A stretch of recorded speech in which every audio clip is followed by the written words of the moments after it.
The derelict station hung in the void like a tomb, its metal shell scarred by millennia of micrometeorite impacts. Commander Jake Torres guided his survey vessel closer, scanning arrays painting holographic data across his visor. The station predated human spaceflight by at least 3,000 years. Maybe more. Ancient, abandoned, dead, or so the readings had suggested. Getting some weird energy signatures from Section 7, Jake muttered into his comm, though no one was listening.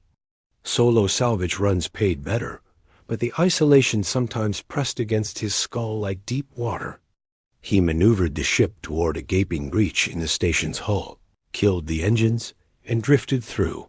His mag boots clanked against the deck plating as he crossed the threshold. Emergency lights flickered weakly, powered by some impossible energy source that had outlasted empires. The corridor stretched ahead, walls covered in script he couldn't read. Humanity had encountered a dozen alien species since breaking light speed, but this writing matched none of their databases. Jake followed his scanner deeper into the station. The energy signature grew stronger with each turn, pulsing like a heartbeat. He entered what might have been a medical bay once. Rows of cylindrical chambers lined the walls, all dark and empty except one. Blue light spilled from a single chamber at the room's center. Jake approached slowly, pulse quickening. Through the frosted crystal, he could make out a shape, small, humanoid. His gloved hand touched the chamber's surface, and warmth bled through the material. The readout on the chamber's base glowed with alien numerals. But the universal symbol for cryogenic suspension needed no translation. Whatever was inside had been frozen for a very long time. Jake circled the chamber, examining the control panel. His translation software sputtered and died, unable to parse the ancient language.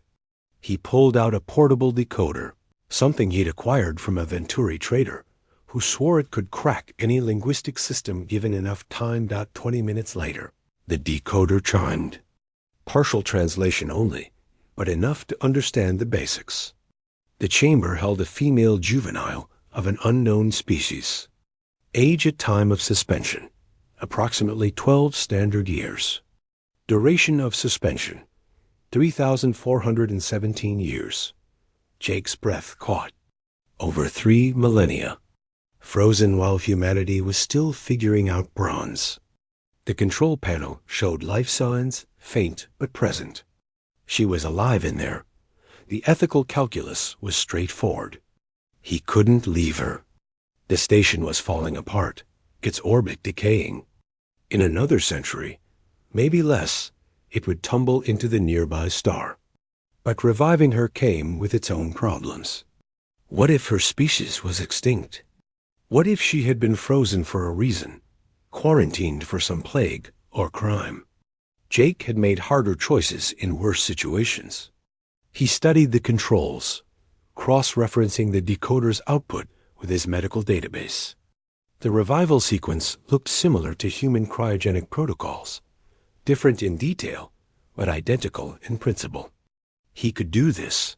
He initiated the sequence. The chamber hummed, vibration traveling up through his boots.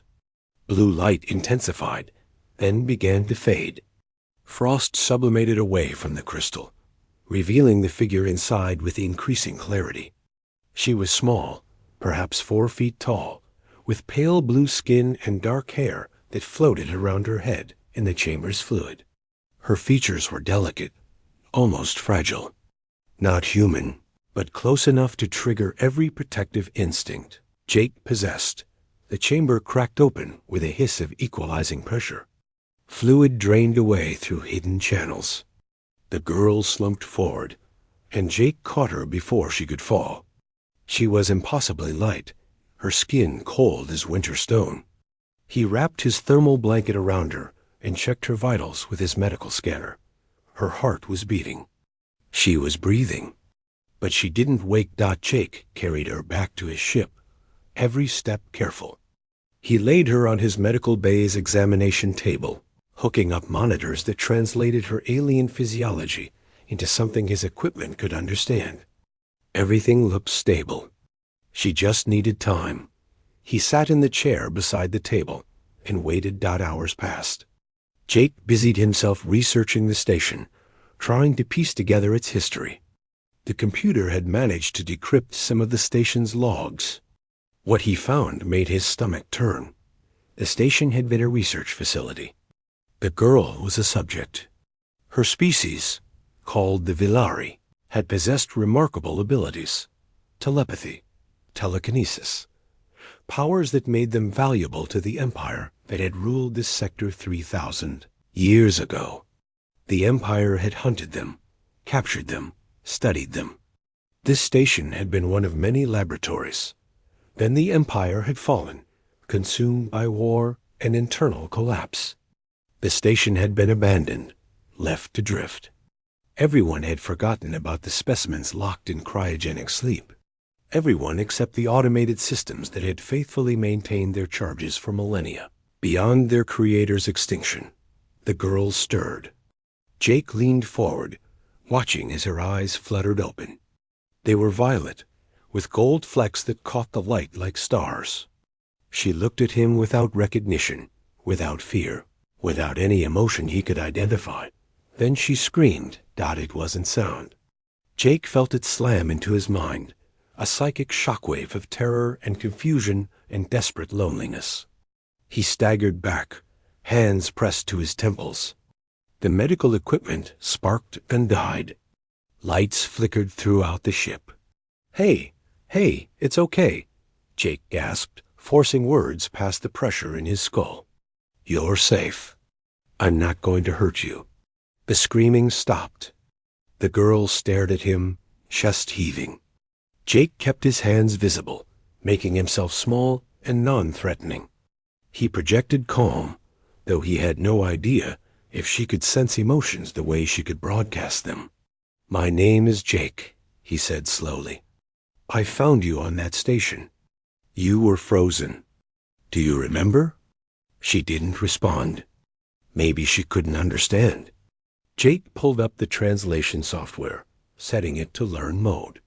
He spoke simple words, pointing to objects: ship, chair, light, food, his own name. Repeated. The girl watched him with those strange violet eyes. Gradually, something shifted in her expression. Curiosity replaced fear. When Jake offered her water, she took it. When he brought food, she ate, though she approached each new item with caution. Over the following days, communication began to develop. The translation software built vocabularies from her spoken words, correlating them with context. Her name was Lyra. She had been taken from her home world when she was young, too young to remember much of her life before. The researchers had wanted to understand her abilities, to weaponize them. She remembered pain and needles and endless tests, then sleep. Darkness that had lasted forever. Jake told her about the Empire's fall, about the thousands of years that had passed.